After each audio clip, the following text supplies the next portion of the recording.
Genesis chapter 4 ಆದಿಕಾಂಡ ಪುಸ್ತಕ 4ನೇ ಅಧ್ಯಾಯ ಅದರ 25 ಮತ್ತು 26ನೇ ವಾಕ್ಯವನ್ನು ಆದಾಮನು ತಿರುಗಿ ತನ್ನ ಹೆಂಡತಿಯನ್ನು ಕೂಡಲು ಆಕೆ ಗಂಡು ಮಗುವನ್ನು ಎತ್ತು ಕಾಯನನ್ನು ಕೊಂದು ಹಾಕಿದ ಹೇಬೆಲನಿಗೆ ಬದಲಾಗಿ ದೇವರು ನನಗೆ ಬೇರೆ ಸಂತಾನವನ್ನು ನೇಮಿಸಿದನೆಂದು ಆ ಮಗುವಿಗೆ ಸೇತನೆಂಬ ಹೆಸರಿಟ್ಟಳು.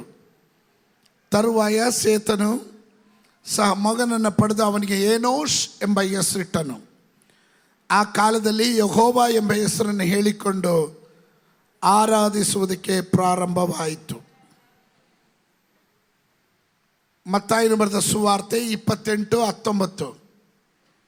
ಆದುದರಿಂದ ನೀವು ಹೊರಟು ಹೋಗಿ ಎಲ್ಲ ದೇಶಗಳ ಜನರನ್ನು ಶಿಷ್ಯರನ್ನಾಗಿ ಮಾಡಿರಿ, ಅವರಿಗೆ ತಂದೆಯ ಮಗನ ಪವಿತ್ರಾತ್ಮನ ಹೆಸರಿನಲ್ಲಿ ದೀಕ್ಷಾಸ್ನಾನ ಮಾಡಿಸಿ ನಾನು ನಿಮಗೆ ಆಜ್ಞಾಪಿಸಿದ್ದನ್ನೆಲ್ಲ ಕಾಪಾಡಿಕೊಳ್ಳುವುದಕ್ಕೆ ಅವರಿಗೆ ಉಪದೇಶ ಮಾಡಿರಿ. ನೋಡ್ರಿ, ನಾನು ಯುಗದ ಸಮಾಪ್ತಿವರೆಗೂ ಎಲ್ಲ ದಿವಸ ನಿಮ್ಮ ಸಂಗಡ ಇರುತ್ತೇನೆ ಎಂದು ಹೇಳಿದನು. ನನ್ನ ಸಂದೇಶದ ಪೀಠಿಕೆ ದ ಅಪಾಯಿಂಟೆಡ್ ಸೀಡ್, ನೇಮಿಸಲ್ಪಟ್ಟ ಬೀಜ. ಆದಾಮನು ಮತ್ತು ಹವ್ವಳಿಗೆ ಹುಟ್ಟಿದ 3ನೇ ಮಗ ಸೇತ. ಸೇತನಿಗೆ ಹುಟ್ಟಿದ ಮಗ ಏನೋಷ್. ಸೇತ ಎಂಬ ಹೆಸರಿನ ಅರ್ಥ ನೇಮಿಸಲ್ಪಟ್ಟವನು, appointed one. Enosh a mortal man, human being, ಮರ್ತ್ಯ ಮನುಷ್ಯ ಎಂಬ ಅರ್ಥ ಬರುತ್ತೆ. ದೇವರು ನಮ್ಮನ್ನು ಉಂಟು ಮಾಡುವಾಗ ದೇವರಿಗೆ ಕೆಲವೊಂದು ಉದ್ದೇಶ ಇದೆ. ನಾವೆಲ್ಲರೂ ದೇವರಿಗೆ ಪ್ರಯೋಜನವುಳ್ಳ ಮಾನಪಾತ್ರೆಗಳು. ನಾವು ಯಾರು ಹೀನ ಪಾತ್ರೆಗಳಲ್ಲ. ಯಾಕೋ ಸ್ತೋತ್ರನೇ ಬರ್ತಾ ಇಲ್ವಲ್ಲ. ನಾವೆಲ್ಲ ಮಾನಪಾತ್ರೆಗಳು. ಕರ್ತನ ದೃಷ್ಟಿಯಲ್ಲಿ ನಾವು ಶ್ರೇಷ್ಠರು, ಅಮೂಲ್ಯರು ಆಗಿದ್ದೇವೆ. ಆಮೇಲೆ ನಮ್ಮ ಚಿಂತೆ, ನಮ್ಮ ಒಳಗಡೆ ಇರುವ ಭಾವನೆಗಳು ನಮ್ಮನ್ನು ಚಿಕ್ಕವರನ್ನಾಗಿ ಮಾಡುತ್ತೆ. ನೀವು ಸಾಧಾರಣ ವ್ಯಕ್ತಿಗಳಲ್ಲ, ನೀವು ಅಸಾಧಾರಣವಾದ ವ್ಯಕ್ತಿಗಳು. ನೀವು ಸಾಮಾನ್ಯ ವ್ಯಕ್ತಿಗಳಲ್ಲ, ಅಸಾಮಾನ್ಯವಾದ ವ್ಯಕ್ತಿಗಳು. ನೀವು ಆರ್ಡಿನರಿ ಅಲ್ಲ, ನೀವು ಎಕ್ಸ್ಟ್ರಾ ಆರ್ಡಿನರಿ ಪರ್ಸನ್. ಕಾರಣ, ದೇವರ ಸಂಕಲ್ಪದ ಮೇರೆಗೆ ಕರೆಯಲ್ಪಟ್ಟವರು ನೀವು. ಯಾರನ್ನ ದೇವರು ಕರೆದಿದ್ದಾನೋ ಅವ್ರನ್ನ ದೇವರು ನೇಮಿಸ್ತಾನೆ. ಯಾರನ್ನ ದೇವರು ನೇಮಿಸ್ತಾನೋ ಅವ್ರನ್ನ ನೀತಿವಂತನಾಗಿ ಮಾಡ್ತಾನೆ. ಯಾರನ್ನ ದೇವರು ನೀತಿವಂತನಾಗಿ ಮಾಡ್ತಾನೋ ಅವರನ್ನ ಮಹಿಮಾ ಪದವಿಗೆ ಸೇರಿಸ್ತಾನೆ. ಹಲ್ಲೆಲೂಯ. ಇಲ್ಲಿ ಗಮನಿಸಬೇಕಾದ ಕೆಲ ಅಂಶಗಳಿದೆ. ನಾವು ಓದಿದಂಥ ಭಾಗದಲ್ಲಿ ಹಾಬೇಲನಿಗೆ ಬದಲಾಗಿ ದೇವರು ಸೇತನನ್ನು ನೇಮಿಸಿದನು ಎಂಬುದಾಗಿ ನಾನು ನಿನ್ನೆ ಹೀಗೆ ಹೇಳಿದೆ. ರೀಕನ್ಸಿಲೇಷನ್, ರಿಜಾಯ್ಸಿಂಗ್ ಆ್ಯಂಡ್ ಕಡೆಯದಾಗಿ ರೀಪ್ರೊಡಕ್ಷನ್. ರೀಕನ್ಸಿಲೇಷನ್ ಅಂದರೆ ಮನುಷ್ಯ ದೇವರಿಂದ ದೂರ ಆಗಿದ್ದಾನೆ, ಅವನನ್ನು ಒಟ್ಟುಗೂಡಿಸುವ ಕೆಲಸ ಸುವಾರ್ತೆ ಮೂಲಕ ನಡೆಯುತ್ತೆ. ರಕ್ಷಿಸಲಾರದಂತೆ ನನ್ನ ಕೈ ಮೋಟುಗೈ ಅಲ್ಲ, ಕೇಳಲಾರದೆ ನನ್ನ ಕಿವಿಡು ಅಲ್ಲ. ಆದರೆ ನಿಮ್ಮ ಅಪರಾಧಗಳೇ ನಿಮ್ಮನ್ನು ನಿಮ್ಮ ದೇವರಿಂದ ದೂರ ಸರಿಸಲ್ಪಟ್ಟಿದೆ ಎಂದು ಯೆಶಾಯ 59:1-2 ನಾವು ಕಾಣ್ತೇವೆ.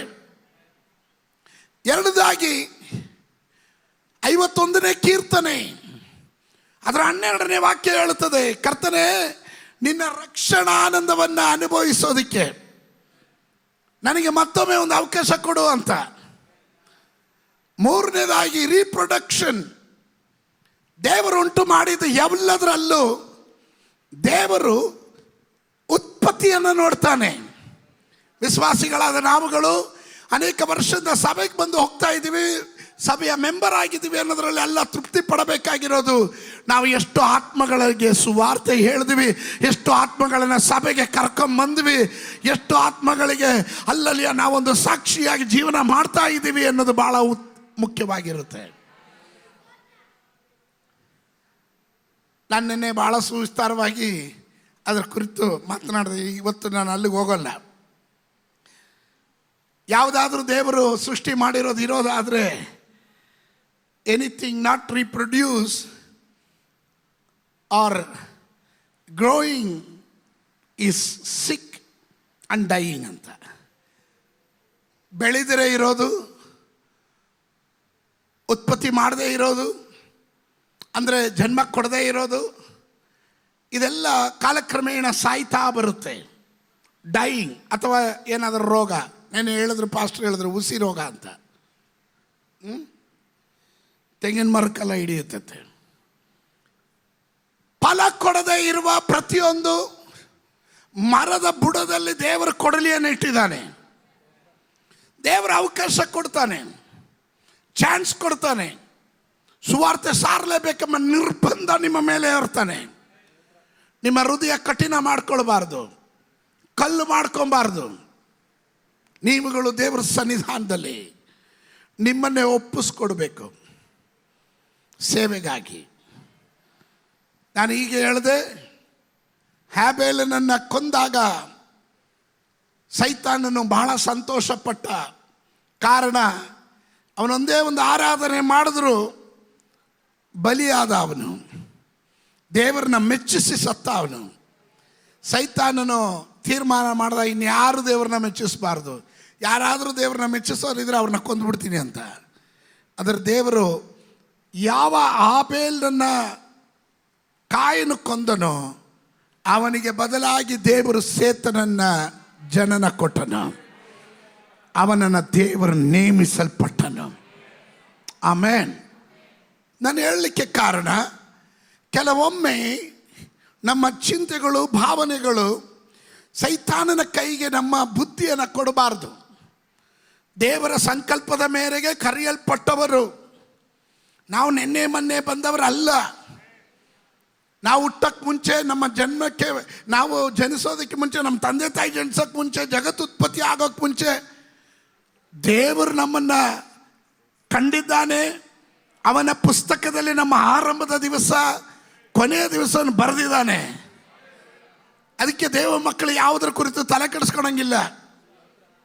ಈಗಲೇ ನಮ್ಮ ಬ್ರದರ್ಸ್ ಹತ್ರ ಒಬ್ಬರ ಹತ್ರ ಹೇಳ್ಬಿಟ್ಟು ಬಂದೆ, ತುಂಬ ಆತಂಕಕ್ಕೆ ಒಳಗಾಗ್ತಾರೆ. ಆತಂಕಕ್ಕೆ ಅವಶ್ಯಕತೆ ಇಲ್ಲ. ಸರಿ, ನೀವು ಯೋಚನೆ ಮಾಡಿದೆಲ್ಲ ಆಗ್ಬಿಡ್ತಪ್ಪ, ನೀವು ಫುಲ್ ಖುಷಿ. ಆ ಖುಷಿಯಲ್ಲಿ ಹಾರ್ಟ್ ಅಟ್ಯಾಕ್ ಆಗಿ ಸತ್ತೋಗ್ಬಿಟ್ರಿ, ಏನು ಮಾಡ್ತೀರಪ್ಪ? ಎಲ್ಲ ಆಯಿತು, ಅನುಭವಿಸೋಕೆ ನೀವೇ ಇಲ್ಲ ಅಂದರೆ ಬೇಡದಿರೋದು ಯಾಕೆ ಚಿಂತೆ ಮಾಡಬೇಕು? ನಮ್ಮ ಜೀವನದಲ್ಲಿ ಏನು ನಡಿಬೇಕು ಅಂತ ದೇವರು ಆಲ್ರೆಡಿ ನಿಶ್ಚಯಿಸಿದ್ದಾನೆ. ದೇವ್ರ ಪ್ಲ್ಯಾನಲ್ಲಿ ಇರೋರು ಮಾತ್ರ ಗಟ್ಟಿಯಾಗಿ ಒಂದು ಆಮೇಲೆ ಹೇಳ್ರಿ. ಅದಕ್ಕೆ ದೇವ್ರ ವಾಕ್ಯ ಹೇಳ್ತಾ, ತನ್ನ ಸಂಕಲ್ಪದ ಮೇರೆಗೆ ಕರೆಯಲ್ಪಟ್ಟು ತನ್ನನ್ನು ಪ್ರೀತಿಸುವವರ ಹಿತಕ್ಕಾಗಿ ದೇವರು ಎಲ್ಲ ಕಾರ್ಯಗಳನ್ನು ಅನುಕೂಲ ಮಾಡಿಕೊಡ್ತಾನೆ. ಪಕ್ಕದಲ್ಲಿರೋ ಕೈ ಕೊಟ್ಟು ಹೇಳ್ರಿ, ನನಗೋಸ್ಕರ ದೇವರು ಎಲ್ಲ ಅನುಕೂಲನೇ ಮಾಡೋದು. ಎಲ್ಲ ಅನುಕೂಲ. ಪ್ರತಿಕೂಲ ಇರೋದು ಅನುಕೂಲ ಆಗುತ್ತೆ, ಹೋರಾಟ ಇರೋದು ಜಯ ಆಗುತ್ತೆ, ರೋಗ ಇರೋದು ಸೌಖ್ಯ ಆಗುತ್ತೆ, ನಷ್ಟ ಇರೋದು ಲಾಭ ಆಗುತ್ತೆ. ಯೇಸುವಿನ ನಾಮದಲ್ಲಿ ನಾನು ದೇವರ ಸಂಕಲ್ಪದ ಮೇರೆಗೆ ನೇಮಿಸಲ್ಪಟ್ಟವನು.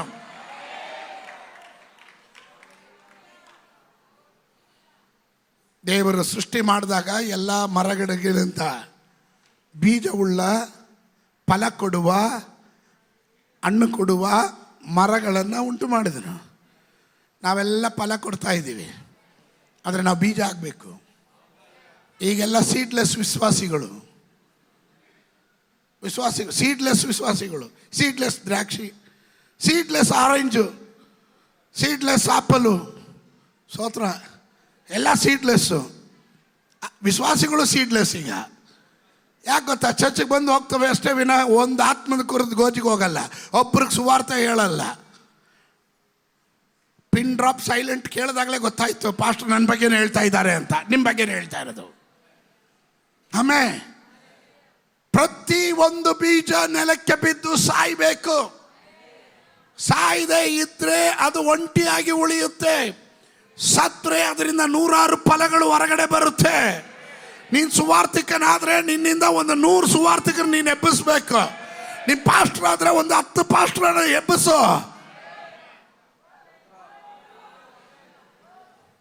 ನಾನು ನೆನ್ನೆ ಹೀಗೆ ಕೇಳಿದೆ, ಈ ಲೋಕದಲ್ಲಿ ಅತ್ಯಧಿಕವಾದ ಅದ್ಭುತ ಕಂಡಂಥ ವ್ಯಕ್ತಿ ಯಾರು?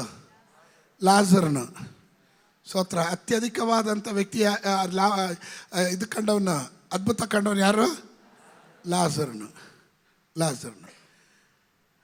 ಲಾಜರ್ನಿಂದ ಏನು ದೇವ್ರ ರಾಜ್ಯಕ್ಕೆ ಪ್ರಯೋಜನ? ದೇವ್ರ ರಾಜ್ಯಕ್ಕೆ ಏನು ಪ್ರಯೋಜನ? 11ನೇ ಅಧ್ಯಾಯ ಯೋಹನನ ಸುವಾರ್ತೆಯಲ್ಲಿ ಪುನರುತ್ಥಾನ ಹೊಂದಿದನು, ಸತ್ತ ಮೇಲೆ ಎದ್ದು ಬಂದ. 12ನೇ ಅಧ್ಯಾಯದಲ್ಲಿ ಯೇಸು ಸ್ವಾಮಿ ಜೊತೆ ಪಂಕ್ತಿಯಲ್ಲಿ ಊಟಕ್ಕೆ ಕೂತಿದ್ದ ಅಂತ. ಅದಾದಮೇಲೆ ಅವನ ಹೆಸರು ಎಲ್ಲೂ ಕೇಳಲ್ಲ. ನಾನು ಯೋಚನೆ ಮಾಡಿದೆ, ಎಲ್ಲೋ ನಿನಗೆ ಪ್ರಸಂಗ ಬೇಡ, ನಾನು ಸತ್ತಿದ್ದೆ ಬದುಕಿದ್ದೀನಿ ಅಂತ 10 ಜನಕ್ಕಾದ್ರೆ ಹೇಳ್ಬೋದಾಗಿತ್ತಲ್ಲ. ಅದು ಹೇಳಲಿಲ್ಲ. ಕೆಲ ವಿಶ್ವಾಸಿಗಳು ಹಂಗೆ ಭಯಂಕರವಾದ ಅದ್ಭುತಗಳನ್ನು ಕಂಡಿರ್ತಾರೆ, ಭಯಂಕರವಾದ ಬಿಡುಗಡೆ ಕಂಡಿರ್ತಾರೆ, ಆದರೆ ಒಬ್ಬರಿಗೆ ಸುವಾರ್ತೆ ಹೇಳಲ್ಲ. ಸ್ತೋತ್ರ. ಹೇಳದೇ ಇದ್ದಾಗ ಸತ್ತ ಲಾಸರುಗಳು ಇನ್ನೂ ಇದ್ದಾರೆ ಅಂತ. ಆಮೇಲೆ ಎಲ್ಲ ಒಳ್ಳೆಯದೇ ಆಗುವುದು ದೇವಾ. ಯಾರಿಗೆ? ನಿನ್ನ ಪ್ರೀತಿಸಿದ ನನಗೆ ಎಲ್ಲ ಒಳ್ಳೇದೇ ಆಗುತ್ತೆ. ನಾನು ಮಾತ್ರ ಯಾರಿಗೂ ಒಳ್ಳೇದು ಮಾಡೋಂಗಿಲ್ಲ.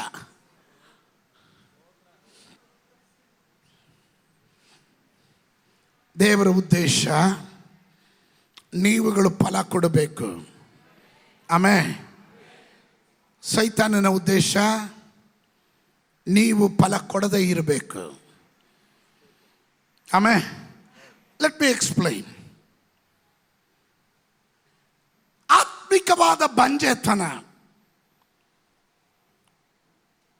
ನಾವು ಸರಿಯಾಗಿ ಅರ್ಥ ಮಾಡ್ಕೊಬೇಕಿದನ್ನ. ನೀವು ಯಾವಾಗ ಸೈತಾನ್ ನಿಮ್ಮನ್ನು ಅಟ್ಯಾಕ್ ಮಾಡ್ತಾನೆ, ಹೌ ಸೈಟನ್ ಅಟ್ಯಾಕ್ಸ್, ನಿಮ್ಮ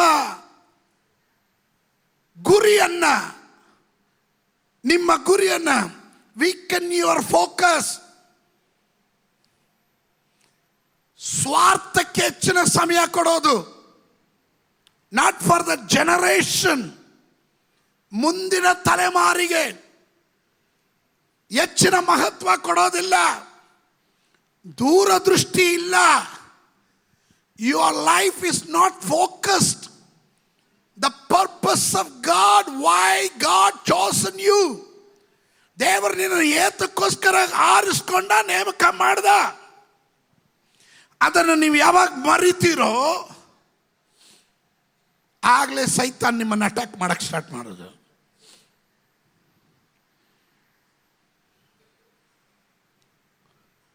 ದೇವರ ರಾಜ್ಯದ ಕುರಿತು ಚಿಂತೆ ಇಲ್ಲ, ದೇವರ ಆಲೋಚನೆಗೆ ವಿಧೇಯರಾಗಲ್ಲ, ಸ್ವಾರ್ಥ ನೋಡ್ತೀರಾ.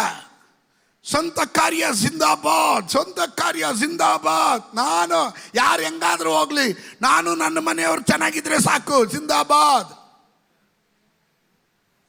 ಈ ಸೆಲ್ಫ್ ಯಾವಾಗ ನಿಮ್ಮಲ್ಲಿ ಬರುತ್ತೋ ನಿಮ್ಮ ಫೋಕಸ್ ರಾಂಗ್ ಆಗುತ್ತೆ, ನಿಮ್ಮ ನೋಟ ತಪ್ಪಾಗುತ್ತೆ. ನಿಮ್ಮ ಫೋಕಸ್ ಯಾವಾಗಲೂ ದೇವರ ರಾಜ್ಯವಾಗಿರಬೇಕು, ಮುಂದಿನ ತಲೆಮಾರಾಗಿರಬೇಕು. ನಾನು ಸತ್ರೆ ನಾನು ಅನೇಕರಿಗೆ ಒಂದು ಆಶೀರ್ವಾದವಾಗಿರಬೇಕು. ಸತ್ತ ಮೇಲೂ ನಾವು ಹಾಕಿರುವ ಮಾರ್ಗವನ್ನು ಪಾಲನೆ ಮಾಡೋದಕ್ಕೆ. ಇಲ್ಲದಿದ್ರೆ ಸೆಲ್ಫ್ ಸಿಚುವೇಶನ್ಸ್, ನಿಮ್ಮ ಪರಿಸ್ಥಿತಿಯಲ್ಲಿ ಪ್ರಾಬ್ಲಮ್ಗಳು ತಂದಾಗ್ತಾನೆ ಸೈತಾನು, ಇಕ್ಕಟ್ಟುಗಳು ತಂದಾಗ್ತಾನೆ. ನಿಮ್ಮನ್ನ ದೇವರ ರಾಜ್ಯದಿಂದ ಡೈವರ್ಟ್ ಮಾಡಿ ನಿಮ್ಮ ಪ್ರಾಬ್ಲಮ್ಗೆ ಹೆಚ್ಚು ಒತ್ತು ಕೊಡೋದು. ಕೆಲವರನ್ನ ನೋಡಿದ್ದೀನಿ, ಯಾವಾಗಲೂ ಆಸ್ಪತ್ರೆ, ಯಾವಾಗಲೂ ಕಾಯಿಲೆ, ಯಾವಾಗಲೂ ಪ್ರಾರ್ಥನೆ. ಎಲ್ಲ ಪಾಸ್ಟರ್ ತಲೆ ಕೈ ಕೆಳಗಡೆ ತಲೆ ಇಡ್ತಾರೆ. ಏನು ಕಾರಣ? ರೋಗ ರೋಗ ರೋಗ ರೋಗ. ವೈ? ಫೋಕಸಿಂಗ್. ಸ್ವಂತವಾಗಿ ಭಾಳ ಯೋಚನೆ ಮಾಡಿದ್ರು. ಸೈತಾನ್ ಗೊತ್ತಾಯಿತು ಇವನ್ಗೆ ಇಲ್ಲೇ ಇರೋದು ವೀಕ್ನೆಸ್ಸು ಅಂತ. ಆಮೇಲೆ ಪರಿಸ್ಥಿತಿಗಳು, ಇಕ್ಕಟ್ಟುಗಳು ತಂದು ಹಾಕೋದು. ಯಾಕೆ ತಂದು ಹಾಕ್ತಾನೆ? ನಿಮ್ಮನ್ನು ಡೈವರ್ಟ್ ಮಾಡೋದಕ್ಕೆ, ದೇವರ ಸೇವೆಯಿಂದ ನಿಮ್ಮನ್ನು ದೂರ ಮಾಡೋದಕ್ಕೆ. ನಾನು ಸೇವೆಗೆ ಯಾವಾಗ ಹೊರಡೋಕ್ಕೆ ರೆಡಿ ಆಗ್ತೀನೋ, ಆರಂಭ ಕಾಲದಲ್ಲಿ ಸಡನ್ನಾಗಿ ಶಿ ವಾಸ್ ಕ್ಯಾರಿಂಗ್, ಸೇವೆಗೆ ಹೋಗ್ಬೇಕು, ಕಂಟಿನ್ಯೂಸ್ ಆಗಿ ವಾಂತಿ ಮಾಡೋರು, ಕುಸ್ತು ಬಿದ್ದವಳು. ಆ ಪರಿಸ್ಥಿತಿಯಲ್ಲಿ ಸೇವೆಗೆ ಹೋಗ್ಬೇಕು ನಾನು. ಇವಳನ್ನ ನೋಡ್ಲಾ, ಸೇವೆ ನೋಡ್ಲ.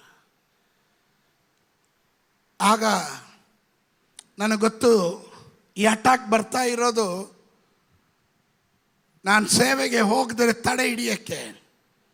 ನಾನು ಒಂದು ಅವಳಿಗೆ ಹೇಳ್ತಿದ್ದೆ, ನಿನಗೇನೂ ಆಗಲ್ಲ, ನೀನು ಧೈರ್ಯವಾಗಿರು, ಪ್ರಾರ್ಥನೆ ಮಾಡ್ತೀನಿ. ಅವ್ನು ಪ್ರಾರ್ಥನೆ ಮಾಡಿಬಿಟ್ಟು ಪೆಟ್ಟಿ ತಗೊಂಡು ನಾನು ಸೇವೆಗೆ ಹೋಗ್ಬಿಡ್ತಿದ್ದೆ. ಸ್ತೋತ್ರ. ನಾನು ಅಲ್ಲಿ ಹೋಗ್ತಿದ್ದಾಗೆ ಇಲ್ಲಿ ಇವಳು ನಾರ್ಮಲು. ಬೇರೆಯವ್ರು ಏನು ಮಾಡ್ತಾ ಇದ್ರಿ? ಅಯ್ಯೋ ಸೇವೆ ಇನ್ನೊಂದಿನ ಮಾಡಿದ್ರೆ ಆಯಿತು, ಎಂತಿ ನೋಡೋಣ ಅಂತ ನಿಂತ್ಕೊಳ್ತಿದ್ರಿ. ಸ್ತೋತ್ರ. ಹೆಂಡ್ತಿಗೂ ಕಾಯಿಲೆ ಹೆಚ್ಚಾಗೋದು, ಸೇವೆನೂ ನಷ್ಟ ಆಗೋದು. ಸ್ತೋತ್ರ. ಸೈತಾನನ ಕುತಂತ್ರಗಳನ್ನು ನಾವು ಅರ್ಥ ಮಾಡ್ಕೊಳ್ಬೇಕು. ಆಮೇಲೆ ಇದ್ದೀರಾ ನೀವು ನನ್ನ ಜೊತೆ? ಹಲ್ಲೆಲೂಯ. ಪಕ್ಕದಲ್ಲಿರೋರಿಗೆ ಕೈ ಕೊಟ್ಟಳ್ರಿ, ಸ್ವಾರ್ಥ ಚಿಂತೆ ಬೇಡ ಅಂತ ಹೇಳ್ರಿ. ನಾನು, ನನ್ನ ಮನೆ, ನನ್ನ ಆಸ್ತಿ, ನನ್ನ ಮಗ, ನನ್ನ ಮಕ್ಕಳು, ನಾವು ಮಾತ್ರ ಚೆನ್ನಾಗಿರಬೇಕು. ಆ ಪ್ರಾಬ್ಲಮ್ ಅಲ್ಲೇ ಇರೋದು, ಫೋಕಸ್ ನಷ್ಟ ಆಗಿರೋದು. ನಂಬರ್ 2, ಎರಡನೇದಾಗಿ, ಎನಿಮಿ ಅಟ್ಯಾಕ್ಸ್ ಯುವರ್ ಫೇತ್. ನಿಮ್ಮ ನಂಬಿಕೆಗೆ ವಿರುದ್ಧವಾಗಿ ಕ್ರಿಯೆಗಳನ್ನು ಮಾಡ್ತಾನೆ. ನೀವೇನು ನಂಬಿರ್ತೀರೋ ಅಲ್ಲಿ ಪರಿಶೋಧನೆಗಳನ್ನು ತಂದಾಕ್ತಾನೆ. ನೀವೇನು ನಂಬಿಕೆ ಇಡ್ತೀರೋ ಅದರ ಮೇಲೆ ಆಕ್ರಮಣ ಮಾಡ್ತಾನೆ. If you have a lack of faith, you cannot please God. ನಿನಗೆ ನಂಬಿಕೆ ಕಡಿಮೆ ಆದರೆ ನೀನು ದೇವರನ್ನ ಮೆಚ್ಚಿಸಕ್ಕಾಗಲ್ಲ. ಇಬ್ರಿಯರಿಗೆ ಬರೆದ ಪತ್ರಿಕೆ 11:6 ಹೇಳ್ತದೆ, ನಂಬಿಕೆ ಇಲ್ಲದೆ ಯಾರು ದೇವರನ್ನ ಮೆಚ್ಚಿಸಲು ಅಸಾಧ್ಯ. ಸೊ ಸೈತಾನಿಗೆ ಗೊತ್ತು, ನೀನು ದೇವರನ್ನ ಮೆಚ್ಚಿಸಬಾರ್ದು. ನೀನು ಮೆಚ್ಚಿಸ್ತಾ ಇರಬೇಕು ಅಂದರೆ ನಿನ್ನ ನಂಬಿಕೆಗೆ ಅಟ್ಯಾಕ್ ಮಾಡ್ತಾನೆ. ಕಮಾನ್, ನೀವು ಅರ್ಥ ಮಾಡ್ಕೊಳ್ಳಿಲ್ಲ. ನೀವೇನು ನಂಬಿದ್ದೀರೋ ಅದಕ್ಕೆ ತದ್ವಿರುದ್ಧವಾದ ಸಿಚುವೇಶನ್, ಪ್ರಾಬ್ಲಮ್ಗಳನ್ನು ನಿಮ್ಮ ಮುಂದೆ ತಂದಾಕ್ತಾನೆ. ಅವಾಗ ನಿಮ್ಮ ನಂಬಿಕೆ ಟುಸ್ಸಾಗಬಾರ್ದು. ಅದರಲ್ಲೂ ನೀನು ಕೂಗಿ ಹೇಳಬೇಕು, ಇನ್ನು ಇದಕ್ಕಿಂತ ತಾತನಂಥದ್ದು ಬಂದ್ರೂ ನನ್ನ ದೇವರು ಈಸ್ ಇನ್ ಕಂಟ್ರೋಲ್, ನನ್ನ ದೇವರು ನಂಬಿಗಸ್ತನು. ಕಮಾನ್ ಸಾಂಬಾಡಿ ಶೌಟ. ಕರ್ತವನು ನಂಬಿಗಸ್ತನು, ಕಡೆಯವರೆಗೂ ಕಾಯೋದಕ್ಕೆ ಅವನು ಶಕ್ತನಾಗಿದ್ದಾನೆ ಎಂದು ನಂಬುವವರು ಮಾತ್ರ ಆಮೇಲೆ ಹೇಳ್ರಿ. ಇದ್ದೀರಾ ನೀವು ನನ್ನ ಜೊತೆ? 1:12. ಕಷ್ಟವನ್ನು ಸಹಿಸಿಕೊಳ್ಳುವವನು ಧನ್ಯನು, ಅವನು ಪರಿಶೋಧಿತನಾದ ಮೇಲೆ ಜೀವವೆಂಬ ಜಯಮಾಲೆಯನ್ನ ಹೊಂದುವನು. ಜೀವ ಎಂಬ ಜಯಮಾಲೆಯನ್ನು ಹೊಂದುವನು. ಸದ್ಭಕ್ತರಾಗಿ ಜೀವಿಸುವುದಕ್ಕೆ ಮನಸ್ಸು ಮಾಡುವವರೆಲ್ಲರೂ ಹಿಂಸೆಗೆ ಗುರಿಯಾಗುವರು. ನೋಡಿದ್ರ, ಯಾರು ಗುರಿ ಆಗೋದು? ಸದ್ಭಕ್ತರಾಗೋಕ್ಕೆ ಮನಸ್ಸು ಮಾಡ್ರಿ ಸಾಕು, ಅಟ್ಯಾಕ್ ಸ್ಟಾರ್ಟ್ ಆಯಿತು. ಸ್ತೋತ್ರ. ಹೇಳಲಿಲ್ಲ, ಮೋಸ ಮಾಡ್ಕೊಂಡು, ಟೋಪಿ ಹಾಕೊಂಡು, ಸುಳ್ಳು ಹೇಳಿ, ನಾಟಕ ಮಾಡಿಕೊಂಡು, ಬೂಟಾಟಿಕೆ ಮಾಡ್ಕೊಂಡು ಜೀವನ ಮಾಡ್ರಿ, ನಿಮ್ಗೆ ಯಾವ ಪ್ರಾಬ್ಲಮು ಇಲ್ಲ. ಯಾವ ಪ್ರಾಬ್ಲಮ್ಮು ಇಲ್ಲ. ಹೌದಾ? ಯಾವ ಪ್ರಾಬ್ಲಮ್ಮು ಇಲ್ಲ. ಯಾಕಿಲ್ಲ? ಸೈತಾನನಿಗೂ ಗೊತ್ತು ನೀ ಯಾವತ್ತಿದ್ರು ನೀನು ನನ್ನ ಪಾರ್ಟಿ ಅಂತ. ಯಾವತ್ತಿದ್ರು ನೀನು ನನ್ನ ಪಾರ್ಟಿನೇ, ನನ್ನ ಪಕ್ಷದವನು ಅಂತ. ವಿರೋಧ ಪಕ್ಷದ ಯಾರು? ನಂಬಿಕೆ ಇಡೋರು. ನಂಬಿಕೆ ಇಡೋರು. ವಿರೋಧ ಪಕ್ಷದವ್ರು ಯಾರು? ನಂಬಿಕೆ ಇಡೋರು. ಆ ನಂಬಿಕೆಗೆ ಆಕ್ರಮಣ ಬರೋದು. ಇವತ್ತಿಲ್ಲಿಂದ ನಂಬಿ ಅಪ್ಪ ವಾಕ್ಯ ಕೇಳಿದಾಗ ಒಂದು ನಂಬಿಕೆ ಹೆಂಗೆ ಬರುತ್ತೆ? ಸಾರಿದ ವಾರ್ತೆಗೆ ನಂಬಿಕೆ ಆಧಾರ ಅಲ್ವಾ? ರೋಮಾಪುರದವರೆಗೆ ಬರೆದ ಪತ್ರಿಕೆ 10:17 ಹೋದ್ರಿ. ಆದ ಕಾರಣ ಸಾರಿದ ವಾರ್ತೆಯು ನಂಬಿಕೆಗೆ ಆಧಾರ. ಸಾರಿದ ವಾರ್ತೆ ನಂಬಿಕೆಗೆ ಆಧಾರ. ಆ ವಾರ್ತೆಗೆ ದೇವರ ಕ್ರಿಸ್ತನ ವಾಕ್ಯವೇ ಆಧಾರ. ಕ್ರಿಸ್ತನ ವಾಕ್ಯವೇ. ಹೌದಲ್ವಾ? ವಾಕ್ಯ ಕೇಳ್ತೀರಾ? ವಾಕ್ಯ ಕೇಳಿದ ತಕ್ಷಣ ನಿಮ್ಮ ಒಳಗಡೆ ಏನು ಬರುತ್ತೆ? ಕಾನ್ಫಿಡೆಂಟ್ ಬರುತ್ತೆ, ನಂಬಿಕೆ ಬರುತ್ತೆ. ನನ್ನ ಕೂಡ ದೇವರಿದ್ದಾನೆ, ಇದನ್ನೆಲ್ಲ ನಾನು ಎದುರಿಸಬಲ್ಲೆ ಅಂತ. ನೀವು ಮನೆಗೆ ಹೋಗ್ತಿದ್ದಾಗಲೇ ಸ್ತೋತ್ರ, ಆ ನಂಬಿಕೆಗೆ ವಿರುದ್ಧವಾದ ಕಾರ್ಯಗಳು ನಿಮ್ಮ ಮುಂದೆ ಡ್ಯಾನ್ಸ್ ಆಡುತ್ತೆ. ತಕ್ಕತ್ತೈ ಅನ್ನುತ್ತೆ. ಅದು ನೋಡ್ತಿದ್ದಾಗಲೇ ನಾವು ಕೆಲವ್ರು ಏನು ಮಾಡ್ತೀರಾ ನೀವು? ಅಯ್ಯೋ ನನ್ನ ಜೀವನ ಹಿಂಗೇ ಆಯಿತು, ಏನು ಪ್ರಯೋಜನ ಇಲ್ಲ ರೀ. ಗಂಗಮ್ಮ ಅವರೇ ಬರೋ ವಾರದಿಂದ ನನ್ನ ಚರ್ಚಿಗೂ ಬರಲ್ಲ ಕಣ್ರಿ, ಏನು ನಂಬಿ ಏನು ಪ್ರಯೋಜನ ಇಲ್ಲ ಕಣ್ರಿ. ಎಲ್ಲ ಇವರ ನಂಬಿಕೆಗೆ ಪರಿಶೋಧನೆ ಬರೋದು, ನಂಬಿಕೆಗೆ ಅಟ್ಯಾಕ್ ಬರೋದು. ನೀನು ಎಷ್ಟು ನಂಬ್ತೀಯೋ ಅಷ್ಟು ಹೋರಾಟ ಬರುತ್ತೆ. ನೀನು ಎಷ್ಟು ನಂಬ್ತೀಯೋ ಸೈತಾನ ಅಷ್ಟು ಅತಿಕ್ರಮ ಮಾಡ್ತಾನೆ ನಿನ್ನ ಮೇಲೆ. ಆದರೆ ಅಂತ್ಯ ಜಯ ನಮಗುಳ್ಳದು. ನಂಬುವವರಿಗೆ ಎಲ್ಲ ಸಾಧ್ಯ. ಹಲ್ಲೆಲೂಯಾ. ಮಾರ್ತಾ ಓಡ್ ಬಂದು ಹೇಳಿದ್ಲು, ಸ್ವಾಮಿ ನೀನು ಇಲ್ಲಿದ್ದಿದ್ರೆ ನನ್ನ ತಮ್ಮ ಸಾಯ್ತಾ ಇರಲಿಲ್ಲ. ಯೇಸು ಸ್ವಾಮಿ ಹೇಳಿದ್ರು, ನಂಬಿಕೆ ಇರಲಿ. ಮರಿಯಳೋಡ್ ಬಂದ್ಲು, ಸ್ವಾಮಿ ನೀನು ಇಲ್ಲಿದ್ದಿದ್ರೆ ನನ್ನ ತಮ್ಮ ಸಾಯ್ತಾ ಇರಲಿಲ್ಲ. ನೀನು ನಂಬೋದಾದರೆ ದೇವರು ಮಹಿಮೆ ಕಾಣ್ತೀಯ. ಇನ್ನೇನು ನಂಬೋದು? ಇನ್ನೇನು ನಂಬೋದು? ಜೊತೆಗಿದ್ದ ಶಿಷ್ಯರು ಹೇಳಿದ್ರು, ಬದುಕಿದ್ದಾಗಲೇ ಹೇಳಿದ್ವಿ, ಸಾಯಕ್ಕೆ ಮುಂಚೆ ಆದರೂ ಹೋಗಿ ಒಂದು ಗ್ಲಾಸ್ ನೀರು ಕೊಟ್ಬಿಡೋಣ ಅಂತ. ಅವಾಗ ಕೇಳಲಿಲ್ಲ ನಮ್ಮ ಮಾತು. ಸತ್ತ, ಸಮಾಧಿಗೆ ಹಾಕಲ್ಲಾಯಿತು. ಇನ್ನು 3 ದಿನವೂ ಆಯಿತು. 4ನೇ ದಿನ ಇವತ್ತು ಬಂದಿದೆ. ಇವ್ರಿಗೆ ಹೆಂಗೆ ಮುಖ ತೋರಿಸೋದು? ಯೇಸು ಸ್ವಾಮಿಗೆ ಮಾನ ಮರ್ಯಾದಿಲ್ಲ ಅಂದರೆ ನಾವು ಮನೆಯಲ್ಲಿ ಕಾಫಿ ತಿಂಡಿ ಎಲ್ಲ ತಿಂದಿದ್ವಿ, ನಮಗಾದ್ರೂ ಮನೆ ಮರ್ಯಾದಿಲ್ವಾ? ಹೆಂಗೆ ಮುಖ ತೋರಿಸೋದು?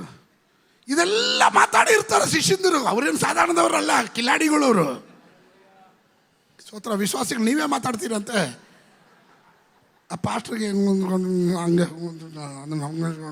ಅಂತ ಮಾತಾಡ್ತೀರಾ. ನಿಮ್ಮ ನಗು ನಗು ನೋಡಿದಾಗಲೇ ಗೊತ್ತಾಯ್ತು ನನಗೆ. ಸ್ತೋತ್ರ ಅಲ್ವಾ?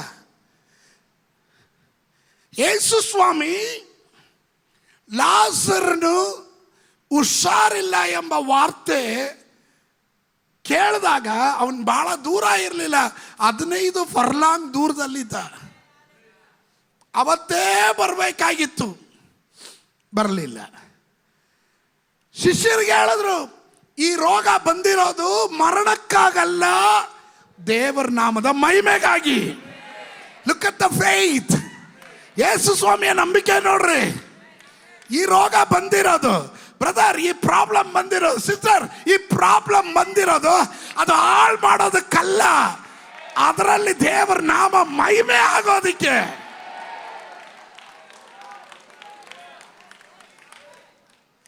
ಅದಕ್ಕೆ ಕೀರ್ತನಕಾರನ ಹೇಳ್ತಾನೆ, ನಿನ್ನ ದೇವರು ಎಲ್ಲಿ ಅಂತ ಅನ್ಯರು ಯಾಕೆ ನಮ್ಮನ್ನು ಕೇಳಬೇಕು? ನಮ್ಮ ದೇವರು ಪರಲೋಕದಲ್ಲಿ ಇದ್ದಾನೆ, ಅವನು ಸತ್ತಿಲ್ಲ, ಅವನು ಬದುಕಿದ್ದಾನೆ. ಹಲ್ಲೆಲೂಯಾ. 15 ಫರ್ಲಾಂಗ್ ದೂರದಲ್ಲಿ ಇರುವಂಥ ಯೇಸು ಸ್ವಾಮಿ ವಾರ್ತೆ ಕೇಳಿ ಬರಲಿಲ್ಲ. ಆಮೇಲೆ ನೆಕ್ಸ್ಟ್ ವಾರ್ತೆ ಕೇಳ್ತು. ಏನು ವಾರ್ತೆ? ನಿನ್ನ ಸ್ನೇಹಿತನಾದ ಲಾಜರನು ಸತ್ತನು, ತೀರಿ ಹೋದ. ಆವಾಗಲೇ ಶಿಷ್ಯರು ಗುಣಗುಟ್ಟಕ್ಕೆ ಆರಂಭ ಮಾಡಿದ್ರು. ಸ್ತೋತ್ರ. ಬದುಕಿದ್ದಾಗಲೇ ಹೇಳಿದ್ವಿ, ಕಡೆಗೆ ಸ್ವಲ್ಪ ಹಾಲಾದರೂ ಬಾಯಿಗೆ ಬಿಟ್ಟಿದ್ರೆ ಹೋಗೋ ಟೈಮಲ್ಲಿ ಹಾಲು ಕುಡ್ದು ಸತ್ತ ಅಂತ ಹೇಳ್ಬೋದಾಗಿತ್ತು. ಸ್ತೋತ್ರ. ಕೆಲವರೆಲ್ಲ ಚಿಂತೆ ಮಾಡೋದು ಹಂಗೆ, ಬದುಕಿರುವಾಗ ಒಂದು ನಯಾ ಪೈಸೆ ಅಪ್ಪನಿಗೂ ಅಮ್ಮನಿಗೂ ಕೊಡಲ್ಲ. ಸಾಯೋ ಟೈಮಲ್ಲಿ ಒಂದು ಹೊಟ್ಟು ಹಾಲು ಉಯ್ದುಬಿಟ್ಟು ಅಪ್ಪ ನನ್ನ ಕೈಯಿಂದನೇ ಹಾಲು ಕುಡ್ದು ಸತ್ತಿದ್ದು ಅಂತ. ಅವ್ರು ಇನ್ನೂ ಎಷ್ಟೋ ವರ್ಷ ಬದುಕಬೇಕಾಗಿತ್ತು. ಇವನು ಸಾಯಿಸ್ಬಿಟ್ಟು ಕಡೆಗೆ ಒಂದು ತೊಟ್ಟು ಹಾಲು ಹಾಕಿ ನನ್ನ ಕೈಯಿಂದ ಹಾಲು ಕುಡಿದು ತೃಪ್ತಿಯಾಗಿ ಮಲ್ಕೊಂಬಿಟ್ರು ಅಂತ. ದುಷ್ಟ, ದುರ್ಮಾರ್ಗಿ. ಇಷ್ಟು ಬಂಡವಾಗಿ ಯಾರೀ ಹೇಳ್ತಾರೆ? ಯಾವ ಪಾಸ್ಟ್ರು ಹೇಳ್ತಾರೆ? ಸ್ತೋತ್ರ. ಈ ಬದುಕಿದ್ದಾಗ ಏನಾದರೂ ಮಾಡಿದ್ರೆ ಮಾಡ್ರಿ. ಶಿಷ್ಯರು ಯೋಚನೆ ಮಾಡಿದ್ರೆ ಬದುಕಿದ್ದಾಗಲೇ ಹೋಗಲಿಲ್ಲ, ಇನ್ನೇನು ಮಾತಾಡೋದು? ಸ್ತೋತ್ರ. ಯಾಕಂದರೆ ಲಾಜರ್ನ ಮನೆ ಕೆಪರ್ನೌಮಿನಲ್ಲಿ, ಲಾಜರ್ನ ಮತ್ತು ಮಾರ್ತಾ ಮರಿಯಳ ಮನೆ ಅಲ್ಲಿ ಯಾವಾಗಲೂ ವಿಶೇಷ ಕೂಟಗಳು, ಯಾವಾಗಲೂ fasting prayer, cottage meeting, special meeting, healing prayer. ಬರೋರಿಗೆಲ್ಲ ಅಡುಗೆ ಮಾಡೋದು, ಕಾಫಿ ತಿಂಡಿ ಮಾಡೋದು ಮಾರ್ತಾ. ಬರೋ ಜನರನ್ನೆಲ್ಲ ಸಾಲ ಕುಣಿಸ್ಬಿಟ್ಟು ದೇವ್ರ ವಾಕ್ಯ ಕೇಳೋದು ಮರಿಯ. ಇವರಿಗೆಲ್ಲ ದವಸ ಧಾನ್ಯ ಎಲ್ಲ ತಗೊಂಬಂದು ಕೊಡ್ತಾ ಇದ್ದಿದ್ದು ಲಾಸರ್ನು. ಈ ಫ್ಯಾಮಿಲಿ ಸೇವೆಗಾಗಿ ಮುಡಿಪಾಗಿರೋ ಫ್ಯಾಮಿಲಿ. ಆ ಫ್ಯಾಮಿಲಿಯಲ್ಲಿ ಒಂದು ಮರಣ ಆಯಿತು. ಶಿಷ್ಯರು ಹೇಳಿದ್ರು, ಹೆಂಗೆ ಮುಖ ತೋರಿಸೋದು, ಅವ್ರನ್ನ ಹೆಂಗೆ ಸಮಾಧಾನ ಮಾಡೋದು? ಯೇಸು ಸ್ವಾಮಿ ಕೂಲಾಗೇ ಇದ್ದರು. ಈ ನಂಬಿಕೆ ಉಳ್ಳವನಿಗೆ ಇನ್ನೇನೆಲ್ಲ ಬಂದರು ಅವನು ಧೈರ್ಯವಾಗಿರ್ತಾನೆ.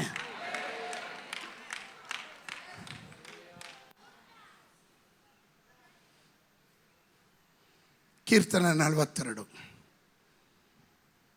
1ನೇ ವಾಕ್ಯದಿಂದ. ದೇವರೇ, ಬಾಯಾರಿದ ಜಿಂಕೆಯು ನೀರಿನ ತೊರೆಗಳನ್ನು ಹೇಗೋ ಹಾಗೆಯೇ ನನ್ನ ಮನವು ನಿನ್ನನ್ನು ಬಯಸುತ್ತದೆ. ನನ್ನ ಮನಸ್ಸು ದೇವರಿಗಾಗಿ, ಚೈತನ್ಯ ಸ್ವರೂಪನಾದ ದೇವರಿಗಾಗಿ ಹಾರೈಸುತ್ತದೆ. ನಾನು ಯಾವಾಗ ಹೋಗಿ ದೇವರ ಸನ್ನಿಧಿಯಲ್ಲಿ ಸೇರುವೆನೋ, ನಿನ್ನ ದೇವರು ಎಲ್ಲಿ ಎಂದು ಜನರು ಯಾವಾಗಲೂ ನನ್ನನ್ನು ಗೇಲಿ ಮಾಡುವುದರಿಂದ ಹಗಲಿರುಳು ನನಗೆ ಕಣ್ಣೀರೇ ಆಹಾರವಾಯಿತು. ಬಿಡ್ರಿ, ಜನ ಮಾತಾಡ್ತಾರೆ, ಜನ ಹೇಳ್ತಾರೆ, ನಂಬಿಕೆಗೆ ಚುಚ್ಚೋ ಮಾತುಗಳು ಹೇಳ್ತಾರೆ, ನಿಮ್ಮನ್ನು ಕೆಣಕ್ತಾನೇ ಇರ್ತಾರೆ. ಆದರೆ ಒಂದು ಭಕ್ತ ಈಗ ಹೇಳ್ತಾನೆ, ಅವನು ಆಕಾಶ ಕದಲಿದ್ರು, ಭೂಮಿ ಕದಲಿದ್ರು, ಅವನು ದೃಢವಾಗಿರ್ತಾನೆ. 46 ಸಿಕ್ತಾ? ಒಂದು ನದಿ ಹದೆ ಅಲ್ಲ, ಅದಕ್ಕೆ ಮೇಲಿನ ವಾಕ್ಯ ಓದಿ.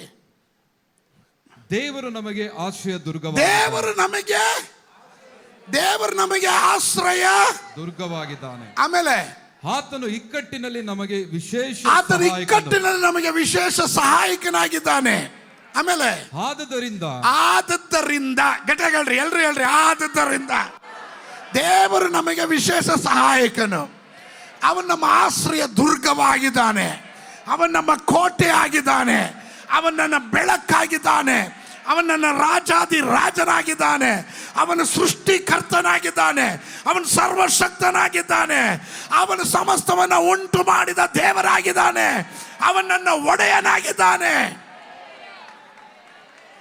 ಯಾವಾಗ ಈಗ ಡಿಕ್ಲೇರ್ ಮಾಡ್ತೀಯೋ ನಿನ್ನ ಒಳಗಡೆ ನಂಬಿಕೆ ಆಳವಾಗ್ತಾ ಇರುತ್ತೆ. ಆಮೇಲೆ ಆದುದರಿಂದ ಗಟ್ಟಿಯಾಗಲ್ರಿ, ಆದುದರಿಂದ ನೋಡ್ರಿ, ಎಲ್ಲರೂ ಹೇಳಲ್ಲ. ಆದುದರಿಂದ ಅಂತ ಹೇಳ್ಬೇಕಂದ್ರೆ above every problem my god is in control. ಎಲ್ಲ ಇಕ್ಕಟ್ಟುಗಳ ಮೇಲೆ, ಎಲ್ಲ ಪ್ರತಿಕೂಲಗಳ ಮೇಲೆ ನನ್ನ ದೇವರ ನಿಯಂತ್ರಣ ಇರೋದ್ರಿಂದ, ಆದುದರಿಂದ ಈಗ ನೋಡ್ರಿ, ಭೂಮಿಯು ಮಾರ್ಪಟ್ಟರು, ಭೂಮಿ ಮಾರ್ಪಾಡಾಗ್ಲಿ, ಬೆಟ್ಟಗಳು ಸಮುದ್ರದಲ್ಲಿ ಮುಳುಗಿ ಹೋದರು, ನಮಗೇನು ಭಯವಿಲ್ಲ. ಸ್ತೋತ್ರ ಹೇಳ್ರಿ ಹಲ್ಲೆಲೂಯಾ. ಕೆಲವ್ರು ಹಂಗಲ್ಲ, ಇದೆಲ್ಲ ವಾಕ್ಯ ಓದೋದೇ ಇಲ್ಲ. ಅವ್ರ ತಲೆಯಲ್ಲಿ ವಿಧಾನಸೌಧ, ಹೈಕೋರ್ಟು, ಅಯ್ಯೋ ಈಗ ಕಟ್ಟದಂಥ ಮಲ್ಟಿ ಸ್ಟೋರ್ ಬಿಲ್ಡಿಂಗು, ಈಗ ತಾನೇ ಕಟ್ಟಿದ್ರಲ್ಲ ಫ್ಲೈಓವರ್ ಹೆಬ್ಬಾಳ ಹತ್ರ, ಅರ್ಧದ ಪಿಲ್ಲರೇ ಇವ್ರ ತಲೆ ಮೇಲೆ ಇರೋಂಗೆ, ಶೇಕ್ ಆಗ್ದಿರಂಗೆ, ಗರ ಬಡ್ದವ್ರ ಥರ ಇರ್ತವೆ. ಇಲ್ಲೊಬ್ಬ ಕೀರ್ತನೆಕಾರ ಅವಳು ನನ್ನನ್ನು ಹಿಂಗೆ ನೋಡ್ತಾ ಇದ್ದಾಳೆ. ಕೀರ್ತನೆಕಾರನ ಹೇಳ್ತಾ ಇದ್ದಾನೆ, ಭೂಮಿ ಮಾರ್ಪಟ್ರು, ಬೆಟ್ಟಗಳು ಕದಲಿ ಸಮುದ್ರದಲ್ಲಿ ಬಿದ್ರು,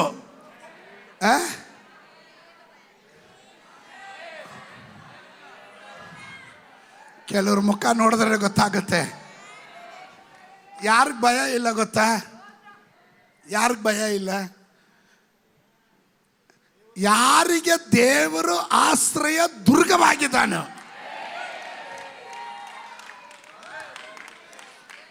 ಇನ್ನ ಕೆಲವರು ಭಯ ಹೋಗಿಲ್ಲ.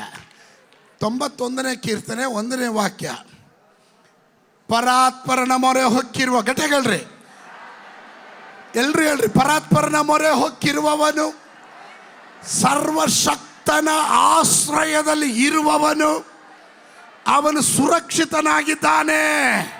ನಿನ್ನ ಕುಟುಂಬ ಸುರಕ್ಷಿತವಾಗಿದೆ, ನೀನು ಸುರಕ್ಷಿತವಾಗಿದೆಯಾ?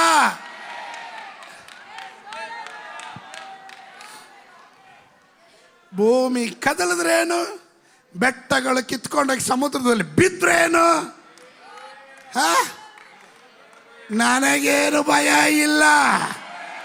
ಹಲ್ಲೆಲೂಯಾ, ನಾನು ಸುರಕ್ಷಿತ ತಾಣದಲ್ಲಿದ್ದೇನೆ.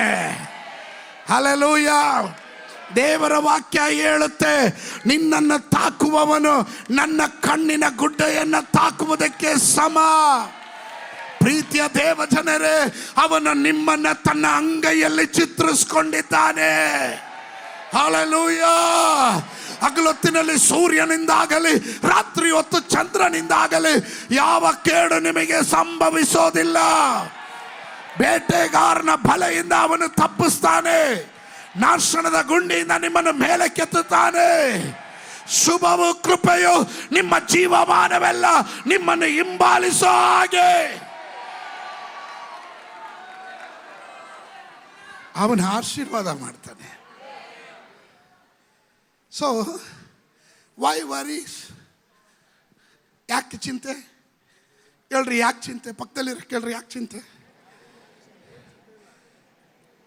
ಅದಕ್ಕೆ ತಾನೇ ಯೇಸು ಸ್ವಾಮಿ ಹೇಳಿದ್ರು, ಚಿಂತೆ ಮಾಡಿ ಒಂದು ಮೊಳ ಬೆಳೆಯೋದು ಇಲ್ಲ, ಒಂದು ಮೊಳ ಕುಗ್ಗೋದೂ ಇಲ್ಲ. ಮತ್ತೆ ಯಾಕೆ ಚಿಂತೆ ಮಾಡ್ತೀವಿ? Waste of time. ಈಗ ಆಡಬೇಕು, ಆಗೋದೆಲ್ಲ ಒಳ್ಳೆಯದೇ ಅಂತ ಅಲ್ವಾ? ಎಲ್ಲರೂ ಆಡೋಕ್ಕಾಗಲ್ಲ ಅದು. ಆಮೇಲೆ Satan will attack on your faith. ನಿಮ್ಮ ನಂಬಿಕೆ ಮೇಲೆ ಅಟ್ಯಾಕ್ ಮಾಡ್ತಾನೆ. But you are appointed seed. ನೀನು ದೇವರಿಗೆ ಹಾಗೆ ದೇವರು ಉಂಟು ಮಾಡಿದ ಬೀಜ. ನೀನು ಫಲ ಕೊಡ್ತೀಯ, ನೀನು ಗಿಡ ಆಗ್ತೀಯ, ಮರ ಆಗ್ತೀಯ, ನಿನ್ನಲ್ಲಿ ಫಲ ಬರುತ್ತೆ, ಅನೇಕ ಆತ್ಮಗಳಿಗೆ ಸುವಾರ್ತೆ ಹೇಳ್ತೀಯ. You are a appointed seed. So 2 ಕಾರ್ಯ ಹೇಳಿದೆ. ಒಂದು, Satan will attack when your focus divert ಆಗಬಾರ್ದು. ನಿಮ್ಮ ಫೋಕಸ್ ಸೆಲ್ಫಿಶ್ ಆಗಬಾರ್ದು. ಪಕ್ಕದಲ್ಲಿರೋ ಕೈ ಕೊಟ್ಟು ಹೇಳ್ರಿ, ಸ್ವಾರ್ಥ ಚಿಂತೆ ಬಿಡ್ರಿ.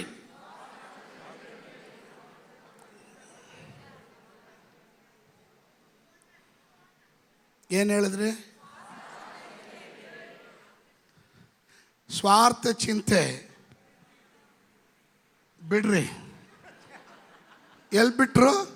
ಪಾಕೆಟ್ ಒಳಗಡೆ. ಮನೆಗೆ ಹೋದಾಗ ತಿರ್ಗಾ ಎತ್ಕೊಳೋದು. ನಮ್ಮಲ್ಲಿ ಅನೇಕರು ಮಾಡೋ ತಪ್ಪು ಇದೆ. ವಾಕ್ಯ ಕೇಳಿದಾಗ ಇನ್ಮೇಲೆ ಏನಿಲ್ಲಪ್ಪ, ದೇವರೆಲ್ಲ ನೋಡ್ಕೊತಾನೆ, ಭಾಳ ನಂಬಿಕೆ. ದೇವ್ರು ತಾನೇ ಕರೆದು, ದೇವ್ರು ನೋಡ್ಕೊತಾರೆ, ದೇವ್ರು ತಾನೇ ಹೇಳಿದ್ದು, ದೇವ್ರು ಮಾಡ್ತಾರೆ. ನಂಬಿಕೆಯಲ್ಲಿ ಹೋಗೋದು.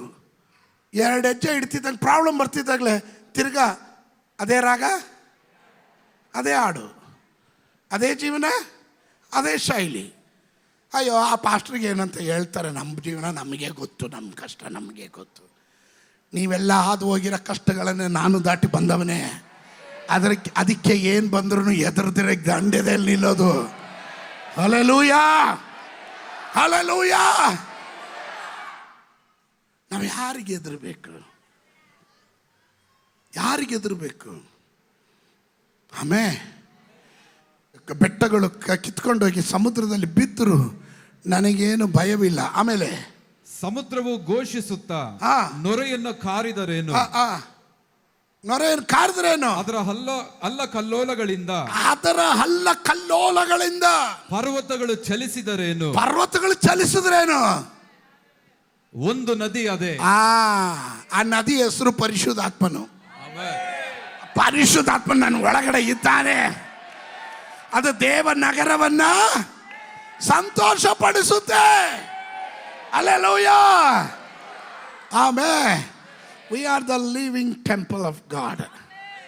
ನಾವು ಜೀವಿಸುವ ದೇವರ ಮಂದಿರವಾಗಿದ್ದೇವೆ. ಆಮೆನ್. ಪವಿತ್ರಾತ್ಮನ ಎಲ್ಲಿದ್ದಾನೆ? ಭಯ ಎಲ್ಲಿದೆ? ಪಕ್ಕದಲ್ಲಿ ಒಂದು ರೂಮ್ ಮಾಡಿಕೊಟ್ಟಿದ್ದೀವಿ. ಸ್ತೋತ್ರ. ಕೆಲವರು 5 ಬೆಡ್ರೂಮ್ ಮಾಡಿಕೊಟ್ಟಿದ್ದಾರೆ, 5 ಬೆಡ್ ಹಾಕ್ಕೊಟ್ಟಿದ್ದಾರೆ, ಕಿಂಗ್ ಸೈಜ್ ಬೆಡ್ ಹಾಕ್ಕೊಟ್ಟಿದ್ದಾರೆ. ಸ್ತೋತ್ರ. ನೀನು ಇಲ್ಲೇ ಇರು, ಒಂದು ಮೂಲೆಯಲ್ಲಿ ಪರಿಶುದ್ಧಾತ್ಮನ ಇತ್ಕೊಳ್ಳಿ, ಸಂಡೇ ಹೋದಾಗ ಉಪಯೋಗಿಸೋಣ. ಸ್ತೋತ್ರ. ಹೆಂಗ್ರಿ ಒಟ್ಟಿಗೆ ಇರ್ತೀರಿ? ಪವಿತ್ರಾತ್ಮನಿರೋರು ಮಾತ್ರ ಕೈ ಎತ್ತಿ.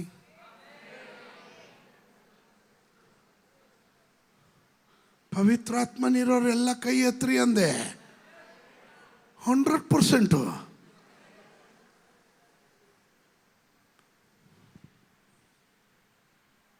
ಸೈತಾನ್ ಹೇಳ್ತಾನೆ, ಲೀಸಿಗಿಲ್ಲ ಆದರೆ ಬಾಡಿಗೆಗಾದ್ರೂ ಒಂದು ರೂಮ್ ಕೊಡಿ ಅಂತ. ನೀನೇನು ಹೇಳಬೇಕು? ಮನೆ ಖಾಲಿ ಇಲ್ಲ. ಏನು ಬೋರ್ಡ್ ಹಾಕಬೇಕು? ಮನೆ ಖಾಲಿ ಇಲ್ಲ, ನನ್ನ ಮನದಲ್ಲಿ ಖಾಲಿ ಇಲ್ಲ. ಆಲ್ರೆಡಿ ಪರಿಶುದ್ಧಾತ್ಮನಿಗೆ ಸ್ಥಾನ ಕೊಟ್ಬಿಟ್ಟಿದ್ದೀನಿ.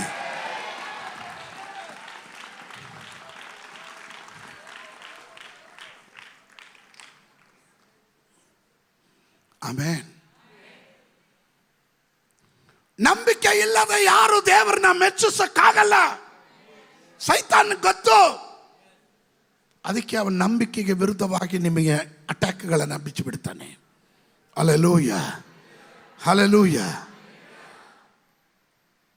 ಮೂರನೇದಾಗಿ, enemy attacks on your future.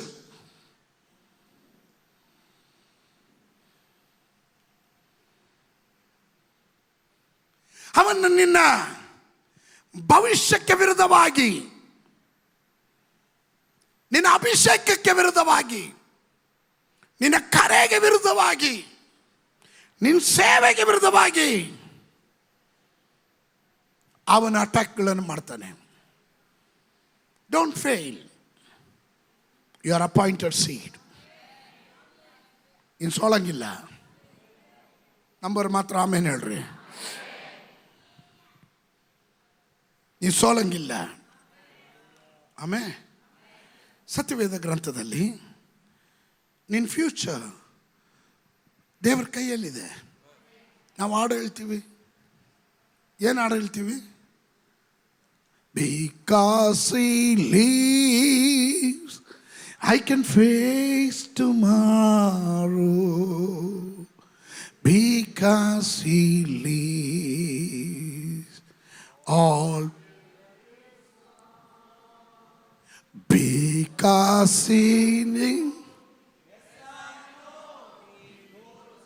he holds my, because he holds my, because he holds my, I can face tomorrow. ಯೆರೆಮೀಯ 29:11 ಏನು ಹೇಳುತ್ತೆ? ನಾನು ನಿಮ್ಮ ಕುರಿತು ಆಲೋಚಿಸುವ ಆಲೋಚನೆಗಳು ಹಿತಕರವಾದದ್ದು, ಅದು ಅಹಿತಕರವಾದದ್ದಲ್ಲ. 32ನೇ ಅಧ್ಯಾಯದಲ್ಲಿ ನಿನಗೆ ಮಾತ್ರವಲ್ಲ, ನಿನ್ನ ನಂತರ ನಿನ್ನ ತಲೆಮಾರಿನ ಕುರಿತು ನಾನು ಯೋಚಿಸುವ 32, 39, 32-39 ಓದಿ ಓದಿ ಓದಿ ಓದಿ ಓದಿ.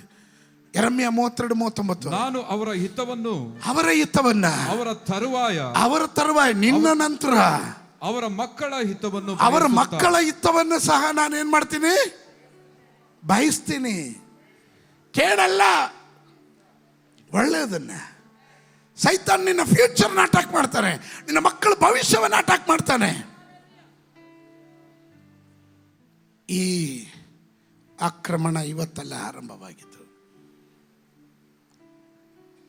ಮೋಶೆಗೆ ದೇವರು ದಶಾಜ್ಞೆಯನ್ನು ಕೊಡುವಾಗ ಒಂದು ಮಾತು ಹೇಳ್ತಾರೆ, ಓದ್ರಿ.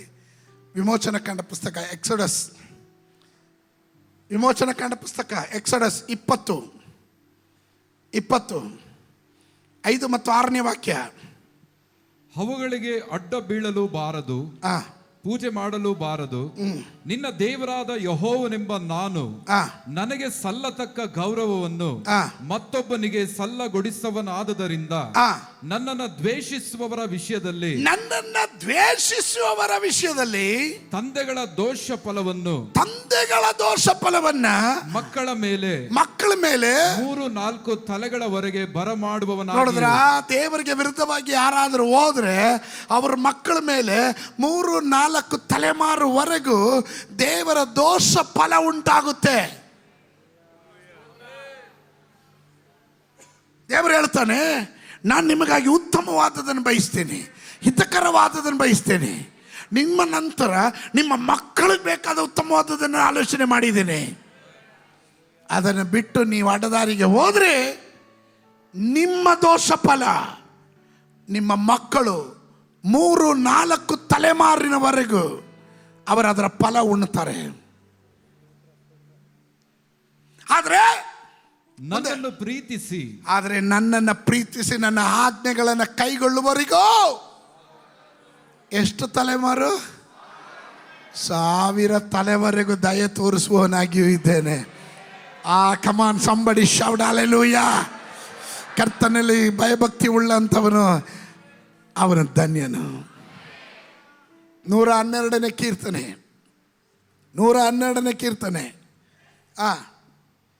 ಯಾಹುವಿಗೆ ಸ್ತೋತ್ರ. ಯಾವನು ಯೆಹೋವನಲ್ಲಿ ಭಯಭಕ್ತಿ ಉಳ್ಳವನಾಗಿ ಆತನ ಆಜ್ಞೆಗಳಲ್ಲಿ ಅತ್ಯಾನಂದ ಪಡುವನೋ ಅವನೆಷ್ಟೋ ಧನ್ಯನು. ಆಮೇಲೆ ಅವನ ಸಂತಾನವು ಲೋಕದಲ್ಲಿ ಬಲಿಷ್ಠರಾಗಿರ್ತಾರೆ. ಮಾಡಿ ಶೌಟ್ ಹಲ್ಲೆಲೂಯಾ.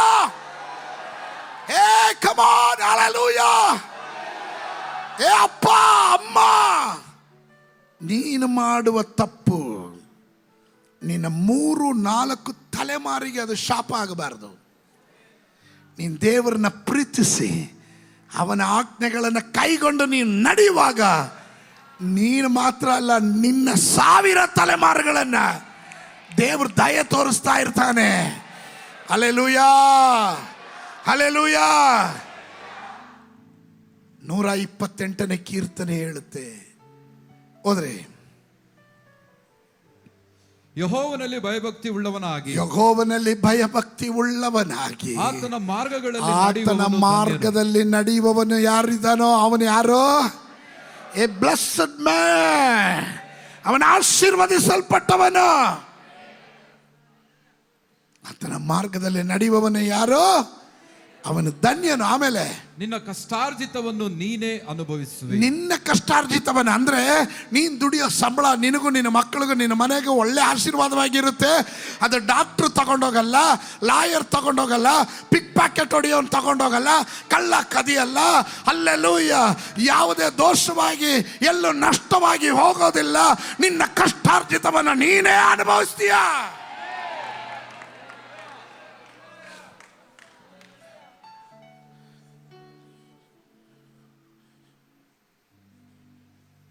ದುಡಿತಾರೆ.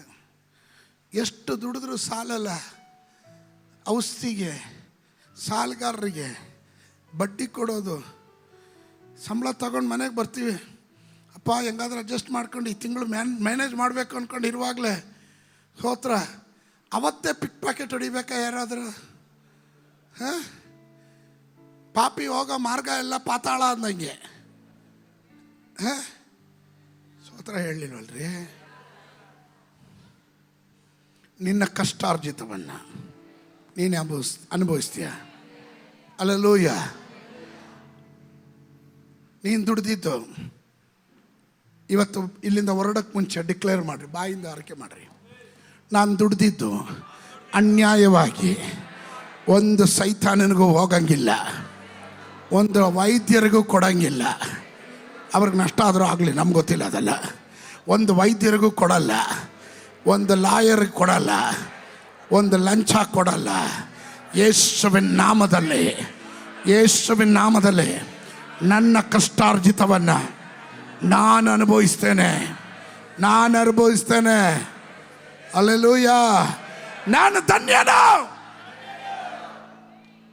I cancel every debts.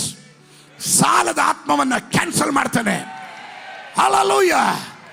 ಆ ಬಡ್ಡಿ ತಗೊಂಡವನು, ಬಡ್ಡಿಗೆ ಹಣ ತಗೊಂಡವರೆಲ್ಲ ಕೈ ಎತ್ತಿ ಪ್ರಾರ್ಥನೆ ಮಾಡ್ತೀನಿ. ಬಡ್ಡಿಗೆ ಹಣ ತಗೊಂಡವರು ಯೇಸುವಿನ ನಾಮದಲ್ಲಿ ಆ ದುರಾತ್ಮ ಬಿಟ್ಟು ಹೋಗ್ಬೇಕು. ಯೇಸುವಿನ ನಾಮದಲ್ಲಿ. ಇನ್ನು ಕೆಲವರು ಕೈ ಎತ್ತಕ್ಕೆ ಮುಜುಗರ ಪಡ್ತಾ ಇದ್ದೀರಾ. ಇವತ್ತು ಬಿಡುಗಡೆ ಬೇಕಾದ್ರೆ ಕೈ ಎತ್ತು, ಇಲ್ಲಾಂದ್ರೆ ಅದರಲ್ಲೇ ಬಿದ್ದಿರು, ನನಗೆ ವಿಷಯ ಅಲ್ಲ. ಯೇಸುವಿನ ನಾಮದಲ್ಲಿ ಸಾಲ ತೆಗೆದುಕೊಳ್ಳುವ, ಬಡ್ಡಿ ತೆಗೆದುಕೊಳ್ಳುವ ಎಲ್ಲ ದುರಾತ್ಮಗಳನ್ನು ಕೈ ಎತ್ತ ಕೇಳ. ಅವರಿಗೆ ಕೈ ಎತ್ತ, ಎಲ್ಲ ಕೈ ಎತ್ತಬೇಕು. ಇವತ್ತು ಬಿಡುಗಡೆ ಆಗಬೇಕು. ಯೇಸುವಿನ ನಾಮದಲ್ಲಿ ಅದು ಕ್ಯಾನ್ಸಲ್ ಮಾಡ್ತೇನೆ. ಬಡ್ಡಿ, ಇನ್ನು ನೀನು ಬಡ್ಡಿ ಕೊಡಲ್ಲ, ಸಾಲ ತೆಗೆದುಕೊಳ್ಳೋದಿಲ್ಲ, ಸಾಲ ಕೊಡುವಂತೆ ದೇವರು ನಿನ್ನ ಕೈಯನ್ನು ಆಶೀರ್ವಾದ ಮಾಡ್ತಾನೆ. ಯೇಸುವಿನ ನಾಮದಲ್ಲಿ ನಿನ್ನ ಕಷ್ಟಾರ್ಜಿತವನ್ನ ನೀನು ಧನ್ಯನು. ಯಾರು? ಗಟ್ಟಿಯಾಗಳ್ರಿ, ನಾನು ಧನ್ಯನು. ಗಟ್ಟಿಯಾಗಳ್ರಿ, ನಾನು ಧನ್ಯನು. I am appointed seed. ನಾನು ನೇಮಿಸಲ್ಪಟ್ಟ ಬೀಜ. ಆಮೇಲೆ ನಿನಗೆ ಶುಭವಿರುವುದು. ನನಗೇನಿದೆ? ಶುಭ ಎಲ್ಲೆಲ್ಲಿದೆ? ನೀವು ಶುಭ ಎಲ್ಲೆಲ್ಲಿದೆ ಅಂದರೆ ಧರ್ಮೋಪದೇಶ ಕಾಂಡ ಪುಸ್ತಕ 28 ಓದಬೇಕು. ನೀವು ಅಡವಿಯಲ್ಲಿದ್ದಾಗಲೂ ಶುಭ, ಮನೆಗೆ ಹೋದಾಗಲೂ ಶುಭ, ಕೆಲಸಕ್ಕೆ ಹೋದಾಗಲೂ ಶುಭ, ಆಫೀಸ್ಗೆ ಹೋದ್ರೆ ಶುಭ, ನಿನ್ನ ಕೈ ಹಚ್ಚೋ ಕೆಲಸ ಕಾರ್ಯಗಳಲ್ಲಿ ಶುಭ. Come on, somebody shout hallelujah. Satan wanted to attack on your future, but it is in the hands of God. My future belongs to my God.